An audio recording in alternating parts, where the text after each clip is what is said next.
Pertama, kebutuhan untuk saya bisa lanjut ya. Iya, iya, lanjut. Di retail sendiri, saya pernah memenuhi kebutuhan karyawan di kantor pusat. Kantor pusatnya pada saat itu di Samarinda. Lalu saya juga membuka dua outlet di dua kota. Yang pertama itu di Sangatta, lalu di Bontang itu pembukaan outlet baru. Saya juga yang merekrut untuk karyawan-karyawannya dari mulai pramusaji, kasir, sampai gudang, sampai juga bagian produksi begitu. Lalu untuk interview sendiri, maksudnya rekrutmen sendiri yang pernah saya lakukan yang paling banyak itu waktu kita mau buka di Banjarmasin. Waktu itu saya menginterview sebanyak 176 orang dalam waktu 2 hari. Yaitu saya sendiri yang menginterview, Pak. Cuman waktu itu pembukaan outlet di sana tidak jadi, Bapak, karena ada satu dua hal dari perusahaan yang mengakibatkan kita tidak jadi buka di Banjarmasin. Itu lalu saya setelah dari sana posisinya waktu itu pandemi, jadi ada pengerucutan buat karyawan. Jadi waktu itu HRD-nya kan sebenarnya ada tim Bapak, ada rekrutmen sendiri, payroll sendiri, dan head HR-nya sendiri. Tapi karena pandemi jadinya HRD-nya cuma satu aja. Akhirnya saya keluar dari sana, lalu waktu pandemi itu lumayan lama sebenarnya saya tidak bekerja ya Bapak. Lalu akhirnya saya keterima di salah satu klinik psikologi di Samarinda. Di sana kurang lebih 2 sampai 3 bulan kalau nggak salah. Saya menjadi asisten terapis anak-anak berkebutuhan khusus. Di sana tugas saya otomatis mendampingi para siswa untuk mengikuti kelas okupasi, ikuti kelas terapi bersama terapisnya di dalam ruangan, dan bertanggung jawab juga mempersiapkan ruangan, harus bertanggung jawab juga untuk mendampingi anak sampai anak itu keterima lagi sama orang tuanya, begitu. Maksudnya dikembalikan lagi kepada orang tuanya. Hmm. Setelah itu saya tidak lanjut di situ dan pindah lagi ke salah satu perusahaan yang bergerak di bidang ISP waktu itu, pengadaan tambang-tambang, tapi pada saat itu saya cuma 4 bulan aja Bapak sebagai staf HRD. Setelah itu saya baru sekarang ini pindah di Rumah Sakit Kurta Ayun. Di Rumah Sakit Kurta Ayun ini saya sudah nanti awal Juni sudah 1 tahun Bapak. Gitu. Iya. Nah, berarti untuk saat ini masih di Rumah Sakit Kota Alun ya, Bu, ya, posisinya. Iya benar Bapak. Jadi untuk rencana ke depannya bagaimana, Bu? Apakah juga masih di situ dan apabila diterima di PT Osami itu bagaimana? Itu bisa dijelaskan. Iya, kenapa saya ingin berhenti dari rumah sakit ini? Karena pertama, di rumah sakit ini saya merasa karir saya stuck, Bapak. Sudah 1 tahun ini saya tidak melihat ada kembangan di karir saya bahkan untuk beberapa bulan ke depan begitu. Jadi kalau memang misalnya nanti saya keterima di perusahaan PT Osami, kemungkinan saya akan mengajukan resign dan mungkin saya akan minta waktu untuk pindahan itu ya, Pak ya, karena saya akan harus pindah ke Jogja seperti itu. Itu kurang lebih 1 bulan, 3 minggu sampai 1 bulan.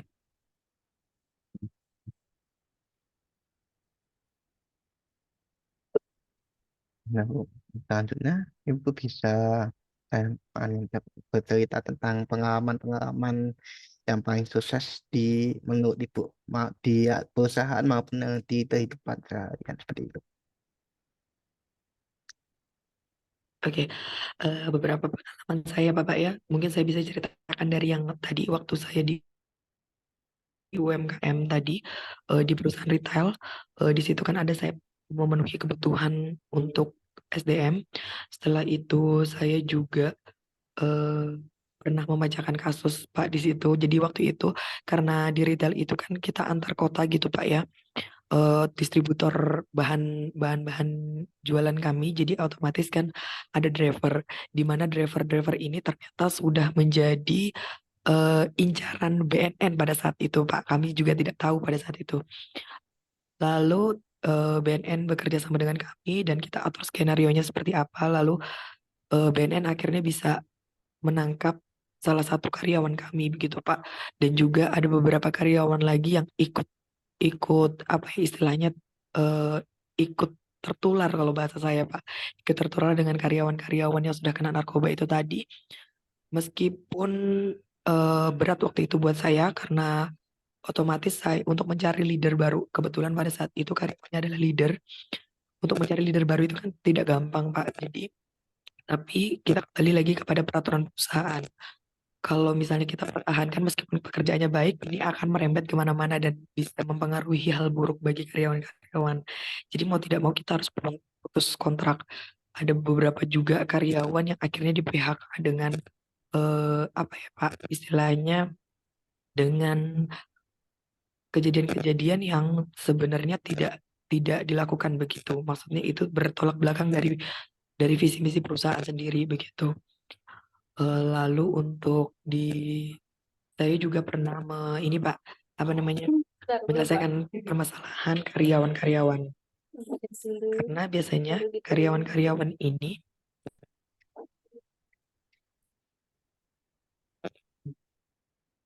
halo, Halo, nggih, nggih, agak terputus tadi. Nggih, udah saya bisa masuk lagi. lanjutkan Pak? Iya, Iya, iya. Eh, jadi karyawan-karyawan itu kalau di bagian produksi Pak, biasanya mereka itu karena waktu itu karyawan kami adalah mayoritas Gen Z. Jadi mereka kan pasti punya ekspektasi tentang dunia kerja itu seperti apa. Tapi ternyata pas di lapangan dunia kerja itu tidak enak yang mereka bayangkan begitu. Jadi ada case pribadi kayak mereka yang satunya pekerjaannya sudah selesai, yang satunya belum dan tidak membantu seperti itu. Mereka bisa selek dan akhirnya berantem terus berimbas kepada pekerjaan sendiri kayak gitu. Jadi saya juga menyelesaikan hal-hal tersebut. Lalu juga ada yang akhirnya kita bisa ngambil keputusan untuk bagi saya Pak karyawan sebagus iya. apapun ketika mereka tidak bisa pekerjaannya tidak selesai dengan baik apalagi dengan masalah pribadi itu hanya dua jawabannya dibina atau bahasa kasarnya itu dibinasakan. Dibina dalam artian kita akan konsultasi dulu, konseling karyawan ini bagaimana, maunya apa. Kira-kira kalau urusan pribadimu itu tetap berjalan, apakah pekerjaanmu juga bisa tetap berjalan dengan baik? Kalau tidak, ya mohon maaf kita akan cut sampai di sini. Bagi saya itu dua hal yang sudah satu paket gitu Pak. Jadi mereka tetap harus milih. Saya nggak bisa bekerja sama eh, apa tuh namanya kalau misalnya biasanya di perusahaan-perusahaan keluarga itu ya Pak ya mereka ya nggak apa-apa lah biarkan kata mereka keluarga jadi akhirnya ya sudah eh, tetap di tetap dipertahankan kalau bagi saya itu akan menjamur maksudnya itu akan mempengaruhi karyawan-karyawan lain juga Pak gitu. Makasih Bu. Berarti ini bisa disimpulkan proyeknya itu lebih ke itu Pak paling sukses itu mah apa bisa menyelesaikan itu karena bisa senang gitu ya, Pak, ya menyelesaikan masalah dengan sekitar gitu atau bagaimana bisa dijelaskan Gimana waktu Pak itu. maaf suaranya putus-putus. Iya, saya ulangi. Nanti kan Ibu telah memilih beberapa tadi di bagian pengalaman yang sukses itu. Nah, untuk itu bisa memberikan alasan Bu, mengapa kok memilih itu daripada yang lain. Oke.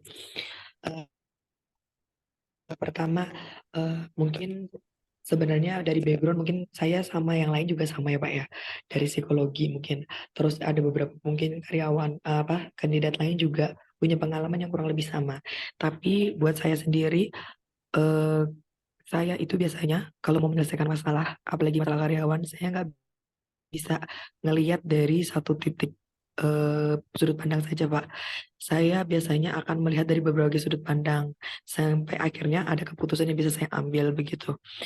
Karena pengalaman-pengalaman saya sebelumnya itu saya bekerja di perusahaan-perusahaan keluarga Bapak. Jadi kalau misalnya saya hanya mendengarkan satu suara, sudah pasti karyawan-karyawan yang tidak produktif dan tidak kompeten akan tetap bertahan di tempat yang sama dan itu jadi apa ya? Jadi hal buruk buat perusahaan ke depannya Bapak. Oke. Nah, untuk selanjutnya, Ibu apakah sudah mengetahui apa itu PT Osami Energi atau Indopet Academy? Ya, mohon maaf Bapak sebelumnya karena saya juga belum browsing secara detail begitu tentang Ya, PT Usami itu apa gitu Bapak di bidangnya. Yang saya tahu tentang teknologi akademis gitu ya. oke. Nah, Bu, berarti ini mengapa kok Ibu tertarik melamar di PT Osami maupun di bagian HR-nya itu apa, Bu? Kemarin itu saya lihat iklannya ini, maaf saya lupa. Saya lihat iklannya itu kalau nggak di sosial media, saya lihatnya di Jobstreet. Kenapa saya mendaftar ini? Pertama karena relevan dengan apa bidang saya sebelumnya begitu. Lalu untuk persyaratannya saya rasa saya masuk di persyaratan-persyaratan tersebut begitu Bapak. Makanya saya mendaftar di perusahaan ini. Iya, nah, Sebenarnya saya juga penasaran sih Pak, maksudnya PT Usami ini perusahaan bergerak di bidang apa dan apa gitu. iya, terima kasih. Iya, Bu. Nah, kita lanjut, Bu. Ini ada sedikit kuis maupun saya ingin bertanya, Bu, ketik sudut pandang Ibu sendiri kepada generasi sekarang atau biasa di generasi yang sudah bekerja itu di generasi milenial maupun generasi Z ya, Bu ya. Itu kan biasanya di perusahaan-perusahaan yang ma- besar maupun di perusahaan itu kan di generasi-generasi itu sering keluar masuk gitu, Bu, untuk mencari kenyamanan ataupun mencari gaji yang besar atau yang lain. Nah, Ibu sendiri pandangan terkait generasi milenial maupun generasi Z itu bagaimana, Bu? Dan cara maupun bagaimana menanggulangi untuk tingginya turnover ini. Itu. Terima kasih Bapak pertanyaannya. Eh, Balik lagi ya Bapak, sebelumnya saya pun juga dari beberapa perusahaan yang saya masukin, itu mayoritas karyawan-karyawannya adalah generasi Z, di mana ekspektasi mereka tentang dunia kerja itu sangat luar biasa bagusnya gitu. Di mana mereka merasa ketika mereka sudah lulus sekolah, terus mereka akan terjun di dunia kerja, mereka akan bisa menghidupi diri mereka dengan apa ya, gaji yang besar, dengan pekerjaan yang enak dan layak gitu. Tapi kan balik lagi kalau perusahaan-perusahaan yang masih berkembang atau perusahaan startup kayak gitu, kemarin yang kuesionernya juga saya sudah isi Bapak, di mana perusahaan startup atau berkembang itu biasanya kelemahannya adalah masih trial error. Jadi di mana kan pasti otomatis ada peraturan-peraturan yang akan diubah di dalamnya. Dinamikanya akan lebih banyak karena masih memilih eh, apa ya, cara mana yang bisa kita seperti itu. Saya juga mengalami penolakan yang tinggi saat ada beberapa peraturan yang kami terapkan baru begitu Bapak. Otomatis anak-anak Gen Z ini merasa kayak, aduh kayaknya nggak sama kita banget nih gitu. Ibaratnya kalau bahasanya mereka itu bukan kita banget nih. Kayaknya aku masih punya peluang di luar sana untuk cari yang lebih bagus dengan gaji yang lebih besar, dengan apalagi sekarang dengan embel-embel ini ya Pak ya, banyak menjadi konten kreator, maksudnya mereka berbisnis sendiri pun juga bisa menghasilkan seperti itu. Jadi kalau bagi saya sendiri memang susah-susah gampang Pak menghadapi Gen Z ini. Biasanya lebih ke karena mereka ini ya Pak, kalau saya ngelihat lebih ke pribadinya mereka. Apa sih ekspektasi mereka yang pertama dari interview itu, biasanya saya tanya goals karir kamu seperti apa? Apa yang pengen kamu kerjakan di masa depan? Apa rencana-rencana kamu di 1-2 tahun di ke depan?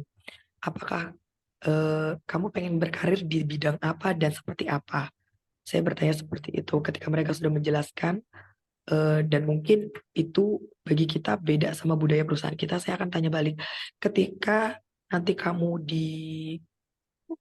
diterima di suatu perusahaan atau perusahaan kami, kamu menemukan hal-hal di luar ekspektasi kamu, apa yang kamu lakukan? Biasanya saya ajak diskusi sih Pak. Maksudnya game sesuatu tidak sesuai dengan ekspektasinya mereka. Nah, nanti ketika mereka jawabannya misalnya, oh ya, jawabannya cocok ya sama yang kita harapkan misalnya, dan akhirnya kita menerima mereka begitu, Pak. Saya kan tidak bisa menilai orang bagaimana bekerjanya nanti di depannya begitu. Jadi yang bisa kita lihat kan dari hasil-hasil diskusi kita pada saat interview. Jadi nanti kita bisa membuktikan itu dari masa probation, biasanya seperti itu. Di masa probation itu baru kita akan lihat apakah jawaban dia itu relevan dengan apa yang dia kerjakan. Nah, ketika relevan berarti kita tahu nih polanya, kandidat ini nanti seperti apa, bisa nggak atau kita perpanjang atau seperti apa. Tapi kalau misalnya tidak relevan, ya di pas evaluasi nanti setelah 3 bulan biasanya saya akan memberitahukan kalau ada catatan yang begini begini begini begini. Saya akan tanya usernya akan lanjut atau tidak dengan catatan yang seperti ini. Ketika dilanjut, kira-kira kita bisa nggak membina dia. Tapi posisinya ini dari kedua belah pihak ya Pak. Jadi karyawannya juga diberitahu kalau dia punya catatan yang ini, kira-kira catatan yang ini itu bisa nggak diperbaiki begitu, atau bisa nggak ikut budaya perusahaan kita seperti itu. Ya, terima kasih. Nah, Bu. Nah, ini kan kita sekarang kan di perusahaan PTOSM itu lebih ke modernisasi ya, Bu, ya, sebuah online gitu di keseharian itu. Nah, untuk tools maupun apa ya, perangkat maupun aplikasi itu yang biasa dipakai Ibu itu apa Bu? Apakah juga sering menggunakan Google Spreadsheet atau Google Docs seperti itu? Oh iya Pak, sejauh ini saya masih pakai manual sih Pak, maksudnya masih pakai kayak Microsoft Office biasa aja, yang dipakai kerja begitu. Spreadsheet itu juga saya jarang pakai Pak.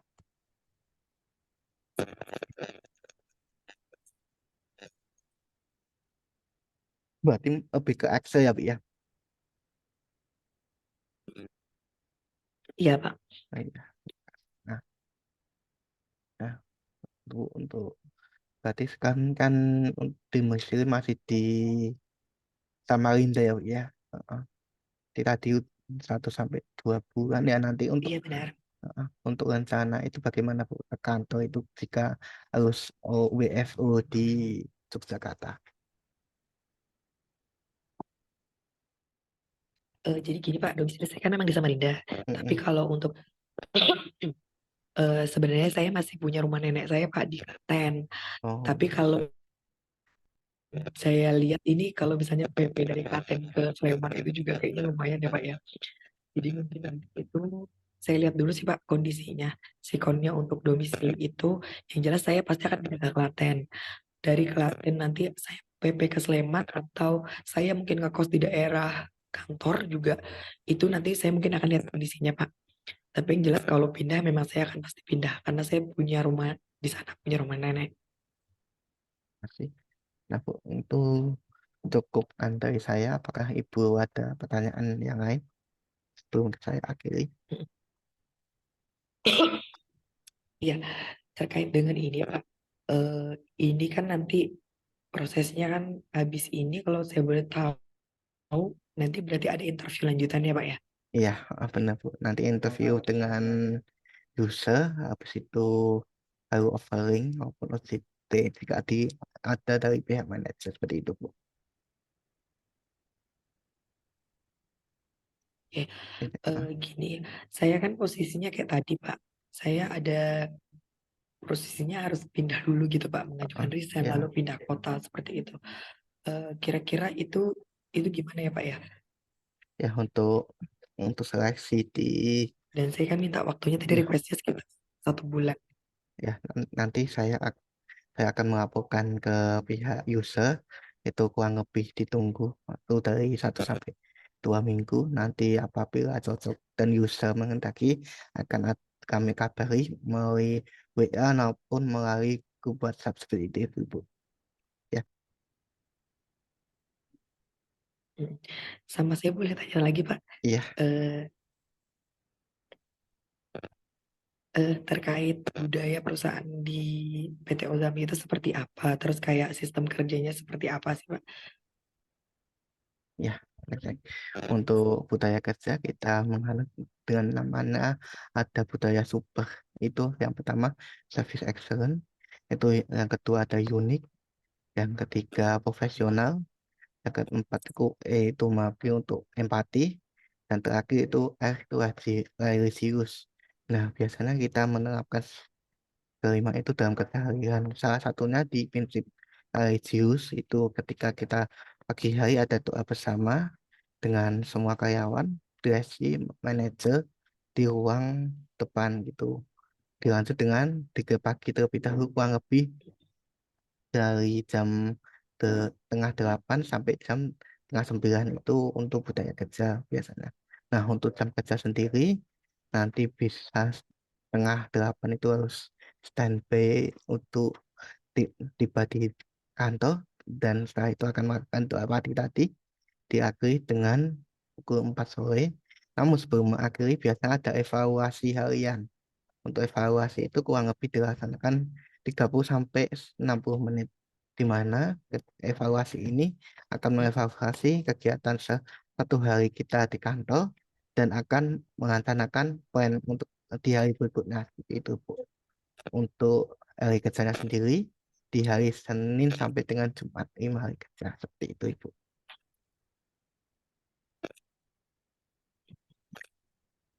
Jamnya jam berapa, Pak? Dari jam jam 8 sampai jam 4 biasanya. Ya nanti dari jam Pak berapa? jam tengah Oke, 8 sampai paling dan nanti setengah 5 terus sampai jam 5 kurang 4 itu sekalian evaluasi gitu biasanya. oke. Ya. Oh, Ya, apakah masih ada pertanyaan dari Ibu baik, Yunita? baik, Bapak. Sejauh ini, oh ya saya boleh tanya lagi, Pak.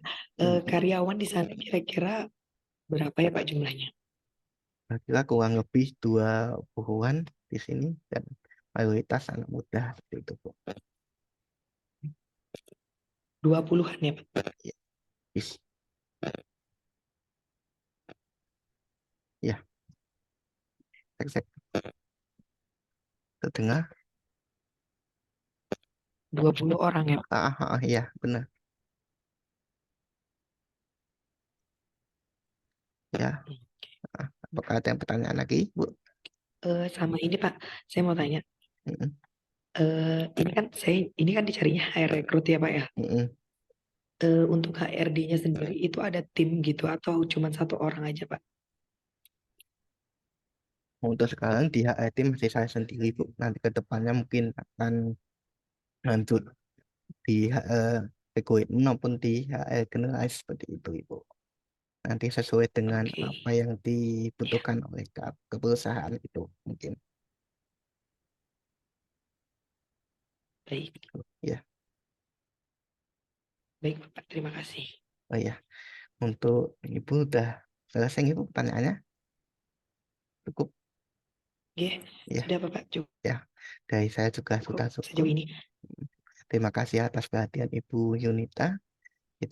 Sebelum kita akhiri pada proses interview ini. Wassalamualaikum warahmatullahi wabarakatuh. Ya, Ibu bisa berkenan untuk meninggalkan Waalaikumsalam Zoom. warahmatullahi wabarakatuh. Langsung saja.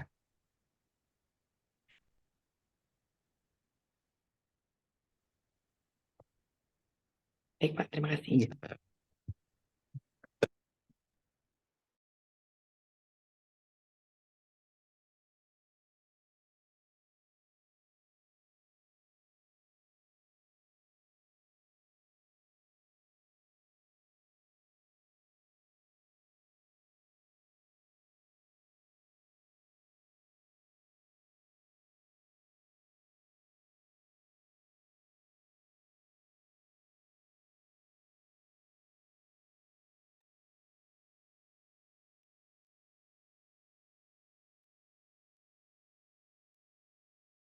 Hmm.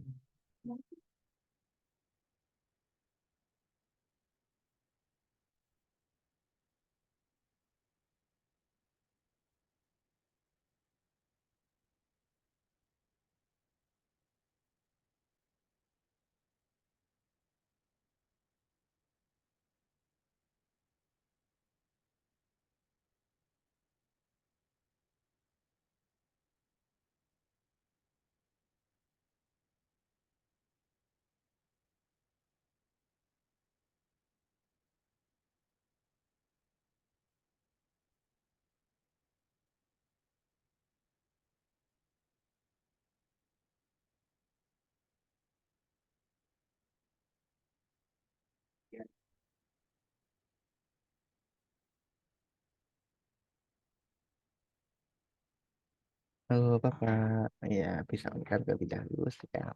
Terima kasih. Nah, untuk memulai sesi interview saya ini, mungkin Bapak bisa memperkenalkan terlebih dahulu Baik, nama, terima nama, kasih. ya, nama domisili, kesibukan, dan bekerja atau ikut organisasi lainnya. Itu, monggo. Terima kasih sebelumnya atas waktu yang telah diberikan kepada saya. Sebelumnya, perkenalkan nama saya Sohail Romzi Dava Rohmi Aprianasis atau biasa dipanggil Dava. Saya seorang lulusan dari Universitas Jaya Batra di jurusan Hukum.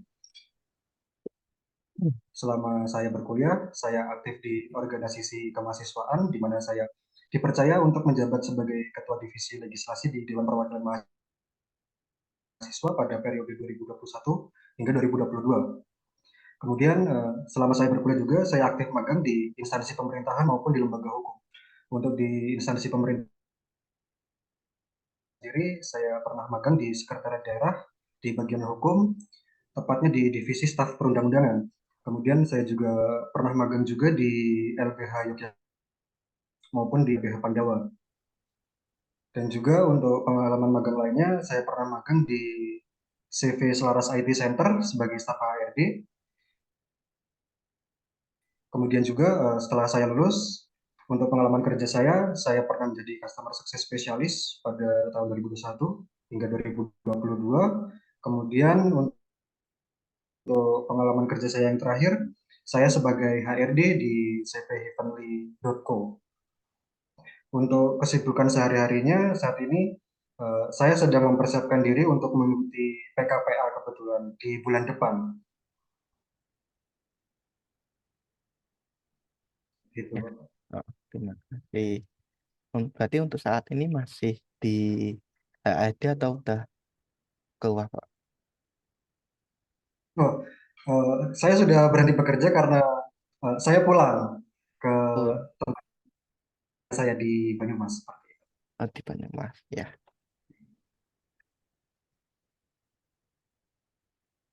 Nah, Mas, tadi untuk bulan depan itu PKWA, nggih, itu PKWA. Mohon maaf, bisa Untuk, diulang agak putus-putus suaranya. oh iya, saya ulang ya. Untuk tadi kan untuk di bulan depan itu ada untuk PKWA itu apa, Mas? Bisa dijelaskan, Pak? Oh, itu sebenarnya untuk mengikuti ujian profesi advokat. Oh,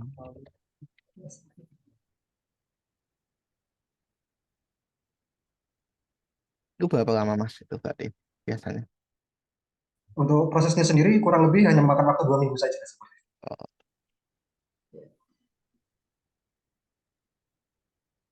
nah, untuk rencana sendiri, Mas, untuk hal, hal ini satu dua bulan kerja juga diterima di PT Osami itu bagaimana gitu?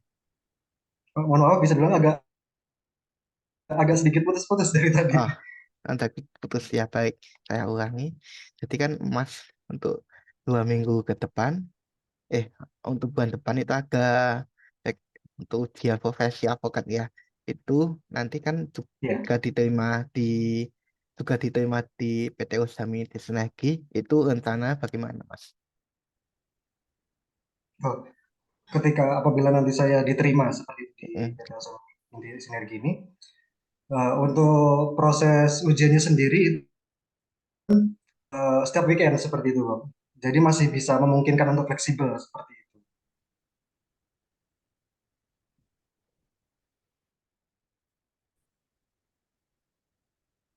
Nah, di perusahaan sebelumnya udah pernah pengalaman terkait rekrutmen belum, Mas? Oh, di cvevalley.co kebetulan saya lebih fokus di bidang rekrutmennya. Bisa diceritakan lebih lanjut, Mas, nanti bagaimana di rekrutmen itu prosesnya Oh, baik. seperti apa mencari gitu mungkin. Oh, baik. Eh, pada saat saya di CV Event itu sendiri, eh, saya berkoordinasi dengan operational manager untuk membahas terkait posisi-posisi apa saja yang memungkinkan untuk ditambah karyawan seperti itu. Ketika sudah ditemukan posisi-posisi mana saja yang dibutuhkan kandidat karyawan seperti itu, saya melakukan ini pembuatan iklan lowongan kerja dan saya unggah di platform job seeker seperti itu maupun di media sosial. Kemudian ketika kandidat ini melamar, saya screening CV-nya yang memungkinkan dan sesuai dengan standar-standar perusahaan. Saya melakukan proses pemanggilan untuk mengikuti psikotes. Kemudian dari hasil psikotes ini saya saring kembali untuk dilakukan pemanggilan kandidat karyawan tersebut untuk melakukan interview. Dan ketika interview ini nanti saya koordinasikan kepada operational manager tentunya untuk langsung melakukan interview bersama user. Dan apabila nanti operational manager tersebut sudah ACC, baru saya lakukan offering untuk penandatanganan kerja seperti itu. Ya. Nah, untuk karena maaf agak batas ya. Untuk alasan resign tersendiri apa Mas? Bagaimana Bapak? Bisa diulangi? Ya, ini kan udah resign dari perusahaan sebelumnya. Itu alasannya sendiri apa Pak? Oh, kalau alasannya sendiri kebetulan karena memang keluarga pindah untuk pulang seperti itu. Jadi saya harus ikut pulang.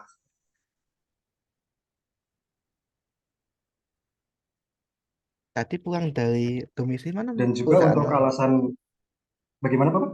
Untuk pulang tadi dari mana ke mana? Dari Dari Jogja ke tempat asal saya di Oh, dari Jogja ke Banyumas. Banyumas seperti itu. Iya. Siap. Nah, bisa dilanjut tadi menjelaskan apa? Silakan. Oh, baik untuk alasan spesifik juga kenapa saya akhirnya memutuskan untuk berhenti. Saya ingin mencoba di bidang industri yang lain karena di CV Everly sendiri saya sedikit menjelaskan Bapak ya untuk di CV. Kebetulan karena CV Everly ini adalah perusahaan multi bisnis yang dimana bergerak di bidang fashion, aksesori, kemudian penyewaan alat berat, otomotif juga, kemudian pembuatan apron juga, dan yang terakhir di bidang F&B seperti itu. Nah, untuk 1 tahun terakhir saya bekerja di CV Furniture sendiri, saya fokus di F&B-nya seperti itu. Ya. Nah, saya ingin mengembangkan potensi-potensi yang lainnya seperti itu. Karena dari saya kuliah sampai lulus karena saya berkecimpung di dunia F&B juga. Oh, iya. Jadi saya ingin memaksimalkan potensi dan skill saya di bidang industri yang lain seperti itu. Ya, ya. Nah, ini untuk pengalaman paling sukses sendiri apa Mas? Di perusahaan maupun di kehidupan seharian itu apa bisa dijelaskan? Bagaimana Pak untuk Untuk pengalaman paling sukses yang ada di perusahaan maupun di dalam kehidupan keseharian gitu. untuk Pengalaman pengalaman paling ya, sukses itu ya. ya untuk pengalaman paling sukses itu sendiri ketika saya bekerja di Platinum Kitchen Bar and Lunch, saya memulai itu dari posisi bartender dan dipercaya menjadi sebagai barkapten seperti itu. Itu pencapaian tertinggi saya selama saya berkecimpung di dunia kerja seperti itu. Ya. Dan saya juga diberikan istilahnya beasiswa seperti itu dari pihak perusahaan untuk mengikuti pelatihan untuk menjadi barkapten juga.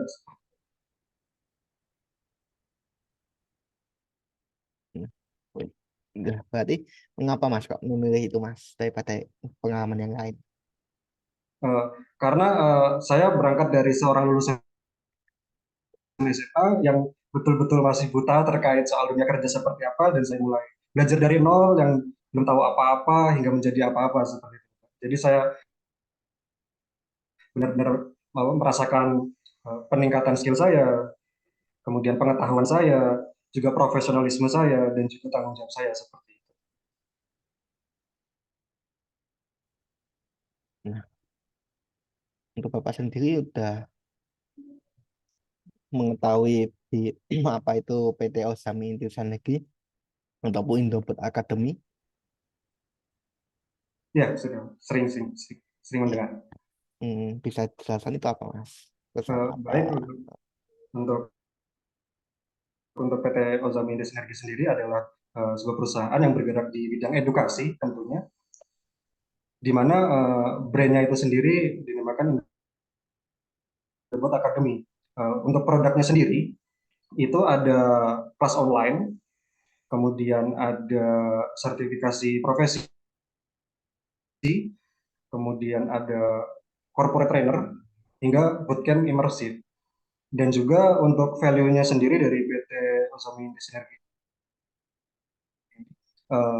sesuai dengan karakter dan kepribadian saya kebetulan terkait soal service excellent, kemudian ada unik juga, kemudian ada profesional juga, kemudian ada empatinya juga maupun religiusnya juga seperti itu. Nah, Dan juga saya sempat pernah mendaftar seperti itu, tapi saya urungkan karena memang jadwalnya nggak ketemu seperti itu untuk mengikuti sertifikasi profesi maupun bootcamp seperti itu.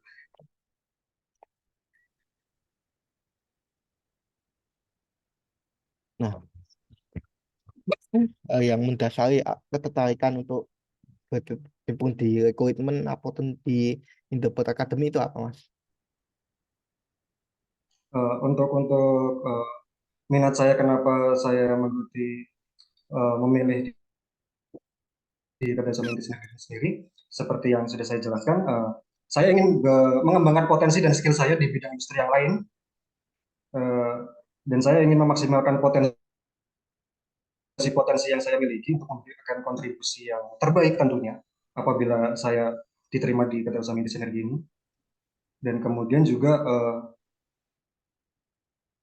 beradaptasi tentunya untuk melihat bagaimana kulturnya seperti apa, terus terkait soal kinerjanya seperti apa, seperti itu. Dan Ya. saya juga sangat yakin dengan pengalaman dan skill yang saya miliki tentunya. Hmm. Nah, untuk selanjutnya, nah, Mas, nah, ini saya akan bertanya terkait rekrutmen, Mas, ya. Itu untuk mengetahui kandidat itu bahwa kandidat ini, oh ini yang terbaik itu bagaimana, Mas? Uh, Kalau saya sebelumnya itu tentunya dengan mengikuti tes DIS juga, Hmm. yang saya terapkan untuk mengikuti tes DIS, dan kemudian karena uh, pada waktu itu saya lebih berkecimpung di dunia F&B ya, jadi saya melakukan drilling test seperti itu. Hmm. Jadi dari kandidat-kandidat yang sudah di ACC oleh operational manager, saya lakukan drilling test terlebih dahulu sebelum saya lakukan offering. Saya melihat bagaimana kinerja dari kandidat karyawan ini di lapangan itu seperti apa dalam jangka waktu tertentu. Pada saat itu saya memberikan kepada kandidat karyawan selama 7 hari untuk mengikuti drilling test tersebut. Dari drilling test ini eh, saya saring lagi, kemudian saya koordinasikan lagi kepada supervisor yang ada di lapangan tentunya untuk memilah kandidat mana nih yang paling potensial untuk bergabung dengan perusahaan seperti itu. Iya. Karena kan bisa bisa dikatakan ketika mengikuti tes di sini kan kemungkinan masih ada kemungkinan bagi kandidat-kandidat ini melakukan uh, apa ya istilahnya ya, kecenderungan untuk membaikkan diri sendiri seperti itu. Hmm. Nah, ya. Jadi saya maksimalkan di drilling testnya tersebut. Nah, untuk ada kasus juga, ini kan generasi kita ataupun generasi milenial dan juga generasi Z itu ya, Mas, ya. Itu kan sering pindah-pindah perusahaan, pindah-pindah di divisi maupun yang lain. Itu fenomena yang umum untuk sekarang terjadi. Nah, Mas, itu bagaimana pendapat Mas dan bagaimana Bapak untuk menanggulanginya? Gitu. Terkait soal turnover ya Pak. Iya. Uh, untuk turnovernya sendiri, uh, saya yang utama saya lakukan adalah di proses drilling testnya ini untuk melihat potensi karyawannya itu seperti apa, kemudian loyalitas dari karyawan tersebut bagaimana, melihat secara kultur kerjanya maupun budaya kerjanya di eh, tempat bekerjanya seperti itu. Dan juga saya lakukan konseling di perusahaan saya sebelumnya ya Pak ya. Setiap minggunya itu ke divisi-divisi tertentu seperti itu. Setiap minggunya. Apa yang membuat khawatir ataupun yang buat lelah ataupun ada unek-unek apa selama 7 hari bekerja. Seperti itu. Untuk meminimalisir angka-angka turnovernya itu sendiri meningkat seperti itu. Apalagi untuk di industri F&B-nya sendiri ya Pak ya. Saya berbicara pengalaman sebelumnya. Itu memang sangat rentan sekali terjadinya turnover yang sangat-sangat tinggi seperti itu. Dan tidak menutup kemungkinan juga ini bisa diterapkan di industri yang lain seperti itu, di divisi-divisi tertentunya seperti itu, yang memang riskan terjadi turnover yang tinggi seperti itu. Iya, nah, Mas. Ini kan kita di Indofood Academy di PT Sina. Inti Sinergi itu kan udah berbasis teknologi ya Mas ya. Jadi kita biasa online untuk bekerja. Nah, itu terus untuk komputer itu bagaimana Mas? Udah sering menggunakan ya kayak Untuk Google komputer, Doc. oh iya, kalau untuk soal itu saya sudah memilikinya juga, sudah aman lah. Berarti udah pernah menggunakan Google Doc, Google Spreadsheet, Canva maupun dalam Discord gitu. Untuk yang lebih sering saya gunakan itu Google Spreadsheet, Canva.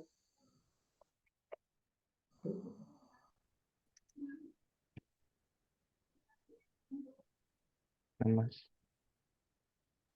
ini untuk, nah, berarti kan saya ingin konfirmasi lagi Mas. Tapi kan dari ke Jogja, ke Ma- pindah ke Bandung Mas lagi. Nah, terus ini daftar lagi di Jogja. Itu Ya. rencana bagaimana? Apa nanti ketika ke depannya juga ke Bandung Mas ataupun akan kos bagaimana? Bisa Oh, begini jelaskan? Bapak. Karena orang tua saya sebetulnya asli Jogja sebetulnya. Oh, Dan di rumah ada rumah juga seperti itu. hmm.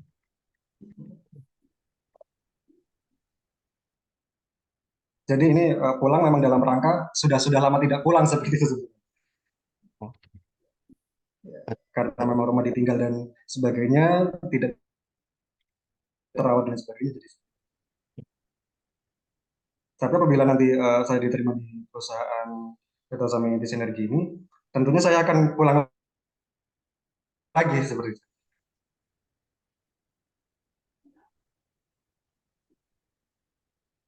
sebenarnya anu mana Mas lebih tepatnya?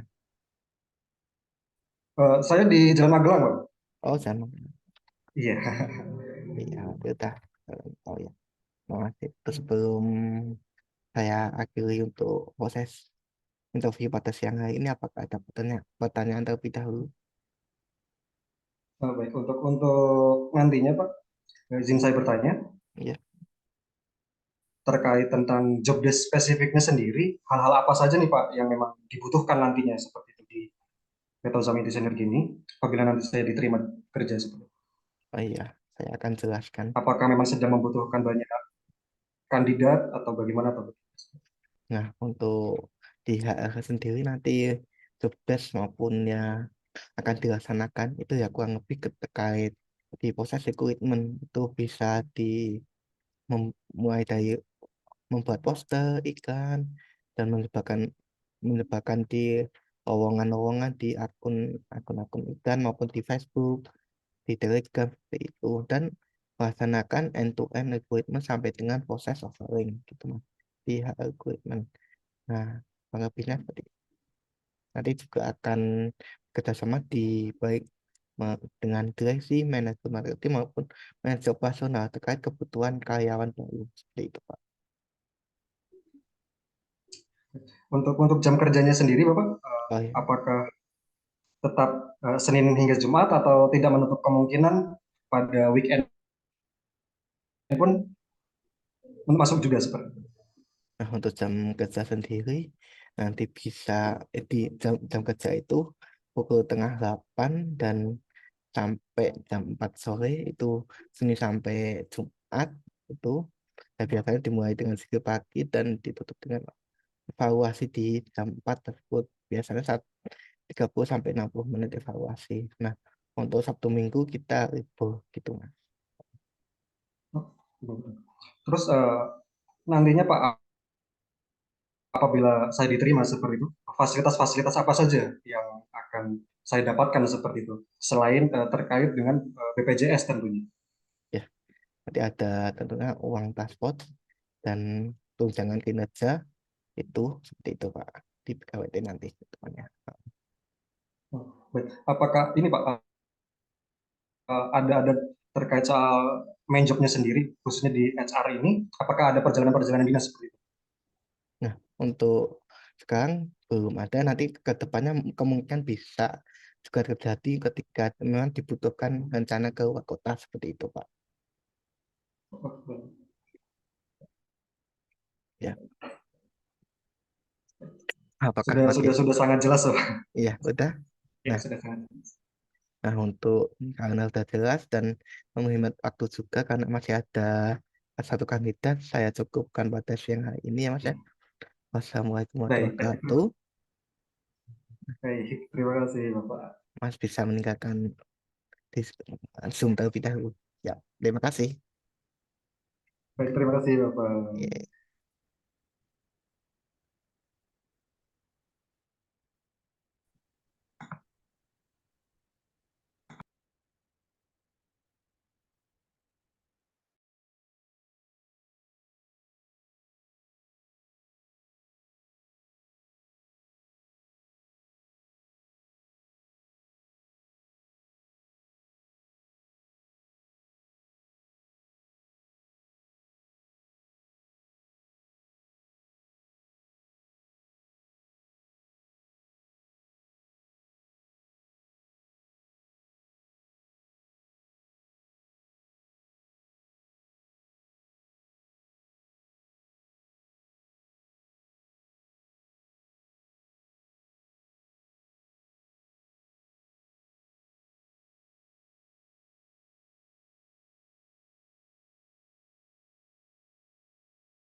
Selamat siang. Halo, selamat siang.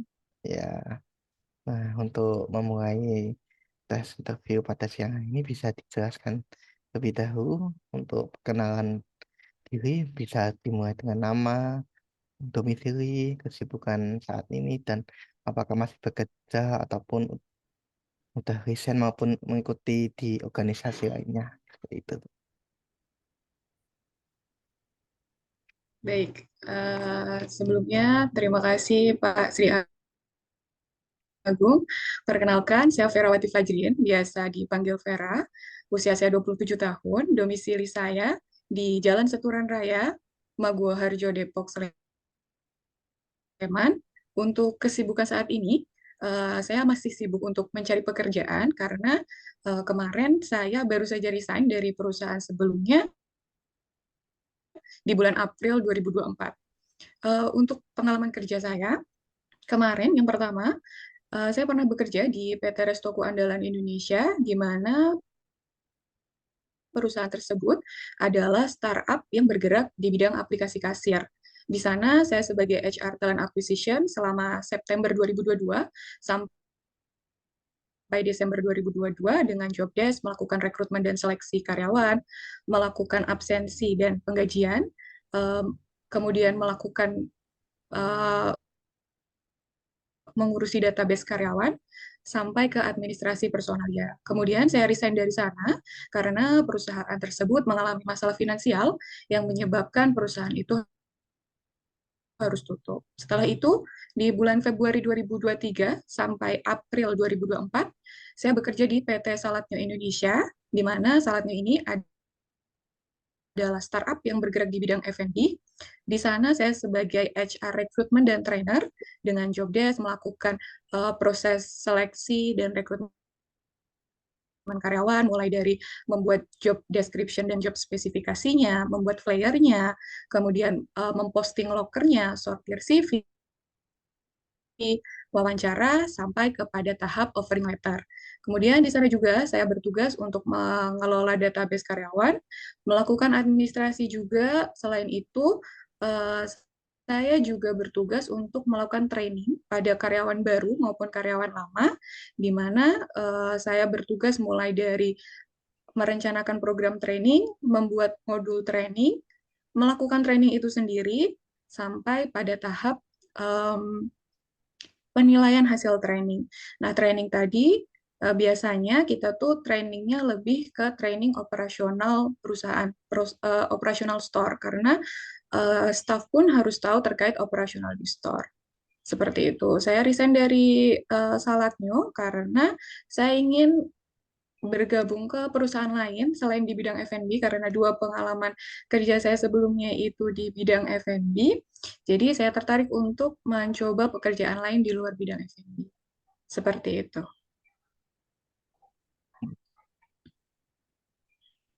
Nah, bisa diceritakan Bu, untuk pengalaman sendiri yang paling sukses di perusahaan maupun di kehidupan sehari-harian itu apa Bu? Oke, untuk yang paling sukses di perusahaan, kemarin kan saya pernah bekerja jadi HR, di mana jadi HR di Salatno itu kita berhadapan langsung sama anak-anak SMA yang baru lulus seperti itu. Nah, menurut saya pengalaman tersukses saya di sana itu apabila saya bisa mendapatkan kandidat yang terbaik, kandidat tersebut bisa bekerja dengan baik dan bisa mendapatkan hasil yang memuaskan. Kemudian untuk pengalaman tersukses dalam hidup menurut saya, karena kemarin saya tuh sempat menyelesaikan S2 saya di UPN Veteran Yogyakarta di manajemen sumber daya manusia. Di situ karena saya habis lulus S1 langsung lanjut ke S2, menurut saya itu suatu pencapaian terbesar bagi saya sih, Kak. Gitu. Nah, kenapa Bu kok memilih itu daripada yang lain Bu? Oke, kalau yang S2 itu karena saya bisa menyelesaikan S2 itu dalam waktu singkat, 1 tahun 8 bulan. Kemudian kalau yang terkait di pekerjaan yang kemarin di HR di Salatnyo, saya senang dikenang baik sama orang lain gitu. Jadi ketika saya udah resign dari situ, anak-anak tuh masih kayak, Kak Vera, bisa nggak kita ketemu, bisa nggak kita cerita-cerita lagi, kayak gitu. Gitu sih, Kak. Nah, Ibu sendiri udah mengenal di PT Osami itu seperti apa Bu? Untuk buat akademi. Oke, dari uh, beberapa sumber yang saya baca, dan biasanya Indoboot ini muncul di iklan yang ada di Instagram. Indoboot ini dari sepengetahuan saya adalah layanan edukasi yang nanti berupa kelas online, ada training juga, workshop juga, pelatihan juga untuk peningkatan skill. Yang saya tahu itu lebih ke teknologi yang industri teknologi digital masa kini, kayak UI UX seperti itu, Kak. Hmm. Nah, apa Bu kok anu, tertarik melamar di sini apa di HR Recruitment itu? Oke, kenapa tertarik melamar di Indoboot? Yang pertama dari latar belakang pendidikan dan pengalaman kerja saya sebelumnya sebagai HR recruitment dan trainer. ketika saya membaca job desk yang ada di Loker Indoboot ini, saya merasa bahwa job desk tersebut relate dengan pekerjaan saya sebelumnya dan pengalaman saya sebelumnya. Kemudian kenapa saya tertarik di Indoboot? Karena menurut saya Indoboot ini adalah perusahaan yang sangat baik untuk saya mengembangkan skill, di mana di era revolusi industri teknologi digital sekarang ini, mungkin saya juga bisa belajar di situ terkait teknologi digital. Gitu, Kak.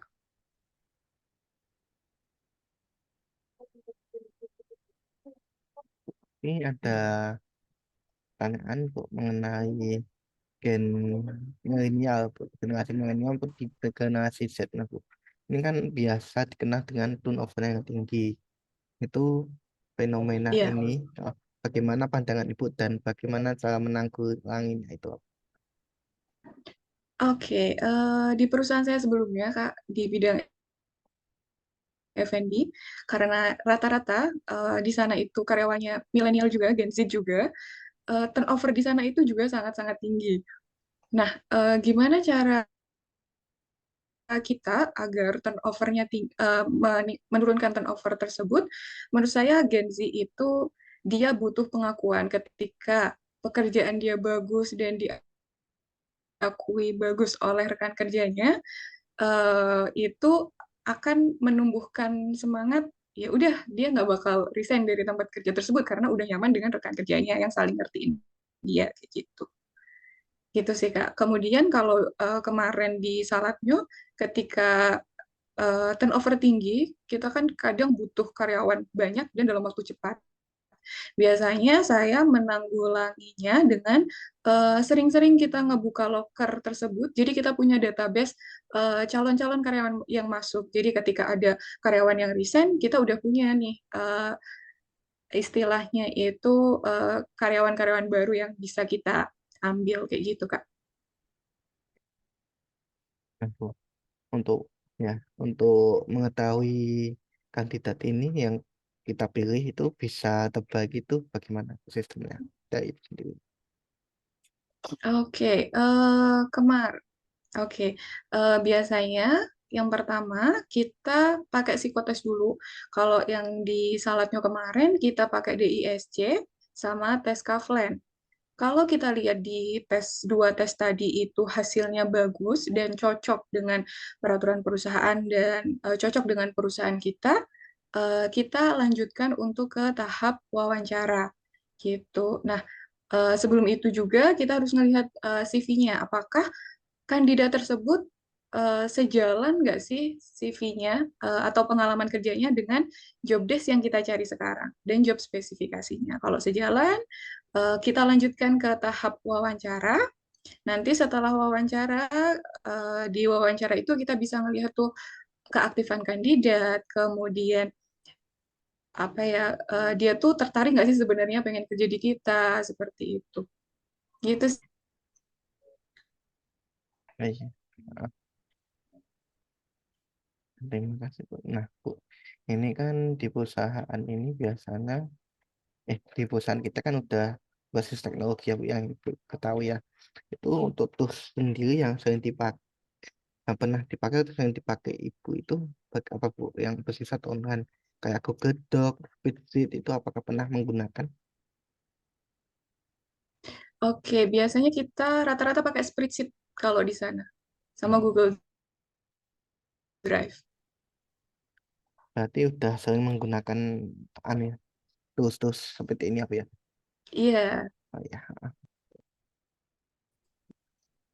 Untuk berarti tadi kan udah domisili asli Jogja ya, Bu, ya tadi. Berarti nggak ada kesusahan ataupun ketika diminta di WFH di kantor itu mudah ya, Bu, ya. Sarana prasarana. iya betul. Iya betul, karena deket juga Kak sebenarnya. Oh, iya. Untuk itu mungkin dari saya cukupkan. Apakah dari Ibu ada pertanyaan sebelum kita akhiri sesi interview pada siang hari ini? Oke, Kak, kalau di Indoboot nanti HR rekrutmen itu timnya apa aja sih Kak? Nah, untuk algoritma itu mungkin nanti di bagian akan ya seperti itu pada umumnya nanti akan Mm-mm. bekerjasama dengan terkait direksi ataupun di pihak manajer mengkonsultasikan bagi apakah ada ada karyawan yang diperlukan atau dibutuhkan di perusahaan. Nah, untuk stepnya lebih dahulu nanti akan bisa dimulai dari membuat lowongan, membuat pamflet, membuat poster yang nanti akan bisa juga di media sosial, juga melakukan recruitment end-to-end recruitment mulai dari sampai dengan uh, proses offering seperti itu kurang lebihnya prosesnya. Oke. Di sana staffnya ada berapa sih, Kak? Oh, cuma staff ya. Ya, Iya. oh ya, untuk sekarang kurang lebih cuma staffnya ada 20. Oke. Ya. Untuk jam kerjanya, Kak, boleh diceritain? Oh ya, untuk jam kerja nanti ya, maaf ya, sedang batuk ya. Untuk saya ulangi, jam kerja itu dimulai dari Senin sampai Ya. Jumat, itu dimulai pukul tengah 8. Nanti biasa kita mulai dengan berdoa dan jika pagi terlebih dahulu di ruang itu bersama rekan-rekan kerja yang lain, sama manajer dan Mm-mm. Pak Direksi. Itu di situ akan dilakukan dengan jika pagi kurang lebih sampai jam tengah 8 sampai jam tengah 9 itu dimulai dengan DG pagi dan briefing terlebih dahulu untuk apa yang akan dikerjakan pada satu hari tersebut. It- Nah, untuk sore Oh, gitu. harinya itu kita akhiri pukul 4, namun sebelum kita mengakhiri kita akan mengadakan evaluasi terkait satu hari tersebut.